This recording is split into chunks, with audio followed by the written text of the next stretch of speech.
So first of all, thank you for doing this, Ted. And we want to start with how you discovered that you had this disease. Well, it was all by accident, to tell you the truth. I went to visit my in-laws up in Fredericton, New Brunswick, and I went for a walk. And it's a funny thing, I walked, I fell, I thought I hit this rock, and my ribs were really sore. And I went to the doctor and told him that my ribs were aching and sore, and he took x-ray, nothing wrong with it. I went back and I said, I thought maybe I'm getting old and soft. But anyways, that's the only reason I found out. But anyways, I went back to Fredericton where I fell, and I looked for that rock, but the rock wasn't there. I thought it was a rock. But it's just maybe the snowbank itself. So thank God I found out and went right in. As soon as the doctor found out what it was, he asked if I had time to do a bone marrow. And I said, sure do. And I didn't know what a bone marrow was. And it was a great big needle. It's painful. Yeah, that's what they say. And they shove it up your back. I'm going, I never had so much pain in my life. But I'm thankfully the doctors found it, and we went on chemo within a week, and I'm very, very thankful. You've won the Jack Adams Award as the NHL's best coach. You played for the Memorial Cup, you played in the Olympics, you played in the Stanley Cup playoffs. But you say this road hockey tournament, raising money to fight cancer, means more to you than some of those career highlights. Why is that? When you start thinking about what people go through, yes. I mean, hockey's one thing. I mean, we joke about it all the time. When the Leafs going to win, all that stuff. Yes, but hockey's sports is a metaphor of life. It just makes you. But life is life. And when I found out what I had, and the medicines that I had to take in order to get there. I mean, it was expensive. It was really expensive. Then all of a sudden, I was at the lucky place at the lucky time that I was able to get it. But there's a lot of people out there that weren't as lucky as I am. So just bringing awareness, and it's a real thing. And I think 2 out of every 5 Canadians at some point are going to get diagnosed with it. So if you don't know about it, you don't really read too much about it. But the day I found out, the more research I did, and it's really important. And that's what the money being raised at this tournament is for, because it makes a difference in life expectancy. Oh, definitely. When I first found out that the worst thing people could do is Google Google things. I Googled it, what I had, and all of a sudden I started crying.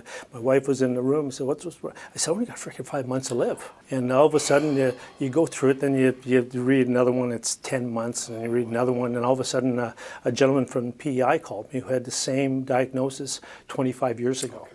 And all of a sudden he said, vast majority, that I talked to the doctors and did some real research, and you're right, they're just doing wonderful research, and hopefully, knock on wood, they'll find cures for some of the cancers, if not all. I played in this tournament. I was surprised at the size of it, because it's about 150 teams. They raised like $3 million last year for research, which is pretty incredible. It's fun, but Ted, you do need to bring your A game for this tournament, right? Well, you know what? I got a backup plan. Okay, let's hear it. Not only did I play, I played the game, but Mother Nature gets to you after a while, and if I'm not doing too well, I can always coach. You were coach of the year in the league. Yes. I could blame the players for the bad play, but no, I'm looking forward to it, and it's all for fun. And when I got asked to participate, then I started doing a little research, and I've got some friends who were in this tournament for the last 10, 12 years. Yeah. They come every year and they just love it, so I'm looking forward to it. Reconciliation Day is on Monday night. I have you here, and I know that you have been somebody who has been fighting for Indigenous rights in this country for a long time. In your memoir, Life in 2 Words, you detail some of the racism you faced as a coach and as a player. Do you think it's gotten better for young hockey players coming up, Ted? You would like to say yes, but not much. I mean, not much. But I think when you're on one side of the tracks and people are living the other tracks, you don't get to know each other. When I was playing pro, people thought I still lived in teepees. Can you imagine that? Really? I was coaching the Quebec Major Junior. These are Canadians who live in this country. Yeah, live in this country. Yeah. Do you guys still live in teepees on reserve? And they kept calling me chief. I said, I'm not a chief. My name is Ted.